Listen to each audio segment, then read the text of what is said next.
சுசீந்திரன் மாதிரியே உங்கள் கரியரில் வந்து மிக முக்கியமான இன்னும் இருவர்னா, ஒரு பக்கம் சசிகுமாரும், இன்னொரு பக்கம் சமுத்திரக்கனி. சசிகுமாரனை வந்து அப்போ இல்லை, நான் பார்த்துருக்கு அவங்க எவ்வளோ வான உயர அளவுக்கு ஹீரோவாக இருந்தாங்களோ, இப்போவும் என் பார்வையில் அந்த அளவுக்கு அவங்க இப்போவும் ஹீரோவாக தான் இருக்காங்க. எப்போவுமே எனக்கு எங்கள் அண்ணன் சசிகுமாருங்க எனக்கு பெரிய ஹீரோ தான். சமுத்திரக்கனி என்னன்னா அண்ணன் தான். அண்ணனுக்கு சொல்லுக்கு மறு வார்த்தை கிடையாது. இன்றைக்கும் 2 பேரும் ஆத்மார்த்தமாக எனக்கு அவ்வளோ பிடிக்கும்.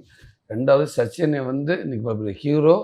நான் போய் கேட்டோன்னா அவர் படத்தை அத்தனை படத்தில் ஒரு காமெடி நடித்தேன் நான். இன்றைக்கி ஒரு கதை நான் நடிக்கிறேன். அப்படி இருக்கிறப்ப அந்த படத்துக்கு அவரை கூப்பிட்றப்ப மிகப்பெரிய தைரியம் எனக்கு ஃபஸ்ட்டு. ஆனால் எனக்கு பயம் இருந்துச்சு, எப்படி கேட்கறது இல்லை. உண்மை கேட்டிருந்தா உடனே வந்திருப்பார். எனக்கு பயம் இருந்துச்சு. ஆனால் எனக்கு தயாரிப்பில் குமாரன் வந்து அந்த முடிவு எடுத்தார். குமாரன் வந்து அவன் போய் கூப்பிட்டு அவர் எல்லாம் பேசிட்டு, ஏன் இதுக்கே தயங்குறியான், என்னை கூப்பிடுன்றானா, இதில் என்ன அவன் தயங்குறியான், அருமை, எதுக்கு அவன் தயங்கணும்னு சொல்ல வேண்டானே. அதெல்லாம் பெரிய வார்த்தை. ஒரு டக்குன்னு ரியாக்ட் பண்ணியிருப்பாங்க வேறு யாராக இருந்தாலும். கரெக்ட். அப்படியா, ஓகே, அவனே கூப்பிட்டுக்க வேண்டானே, இல்லைன்னா குமார் சரி பண்ணுன்னு சொல்லிவிட்டு அவர் குமாரன் என் பொண்ணு சொன்னி எனக்கு அவ்வளோ சந்தோஷம். ஏன்னா என்னென்ன சொல்றீங்க, அப்படியா, ஓகே சொல்கிறார் அண்ணன் அப்படின்ட்டு. அதுக்கப்புறம் அண்ணன்ட்ட போய் பேசினி, ஏன் சொல்ல வேண்டாம் இதெல்லாம் இருக்குது, அப்படியா சரி நான் கதையை கேட்டுக்கிறேன் அப்படின்ட்டாரு. கதையை கேட்டார். ஃபஸ்ட்டு சரின்ட்டார், அதே உண்மை. ஆனால் ஒரு கதையை கேட்குறேன்டார். கதை கேட்டால் துரேஷ் இந்த சார்ட்டை கேட்டு என்னென்ன கதை சொல்லியாச்சு கேட்டாச்சு. என்ன சொன்னார், சூப்பராக சொன்னார். சின்ன சின்ன விஷயங்கள் இப்படி பண்ணிக்கலாமான்னு கேட்டார். அது படத்துக்கும் நல்ல விஷயமா இருந்துச்சு. சூப்பர், நான் ஓகே சார்னு சொல்லிட்டேன், ஒத்துக்கிட்டாரு. ரொம்ப சந்தோஷம்.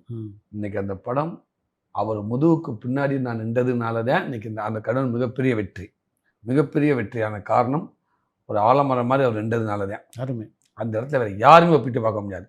யோசிச்சு பாருங்க. அதான் இயக்குனர் துரேஷ் அண்ணன் சரி, குமாரன் எல்லாரும் நான் எல்லாமே என்ன எதிர்பார்த்தோம்னா, அந்த ஒரு இடத்துக்கு சினிமாவை தாண்டி உண்மையாக ஒருத்தருக்கு விசுவாசமாக ஒருத்தர் இருக்காண்டா சச்சினுக்கு ஒருத்தர் விசுவாசம்னு அது பொருந்தும். கரெக்ட். தனியாக அந்த கேரக்டரை பற்றி சொல்ல தேவையில்லை. நீங்கள் வேறு யாரும் வைக்கிற சச்சின் இருந்தாங்க, அதுக்கு எக்ஸ்பிளைன் பண்ண அவசியமே இல்லை. ஒரு நல்ல மனுஷன் அவருக்கு ஏதாவது ஒன்று டப்பக்கு ஒரு செகண்ட் நம்ம ஒரு மூவ் ஆகிறோம்னா அது சசிகுமார் ஆகும். அவருக்கு தான் பொருந்தும். அதனால் அவர் இருந்தால் அந்த இடத்துக்கு நல்லா இருக்கும். அவருக்காக ஒருத்தர் எந்த எக்ஸ்பிரிமெண்ட்டாலும் போவேன் அப்படின்னா நான் தான் ஆடியன்ஸ்.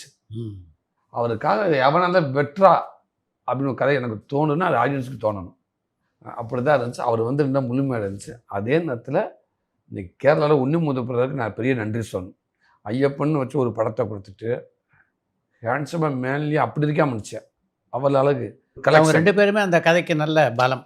அப்படி இருக்கிற அவர் வந்து நின்றது எனக்கு இன்னும் பெரிய பலம். அவர் வில்லனை ஒத்துக்கிட்டது அதை விட பெரிய விஷயம்.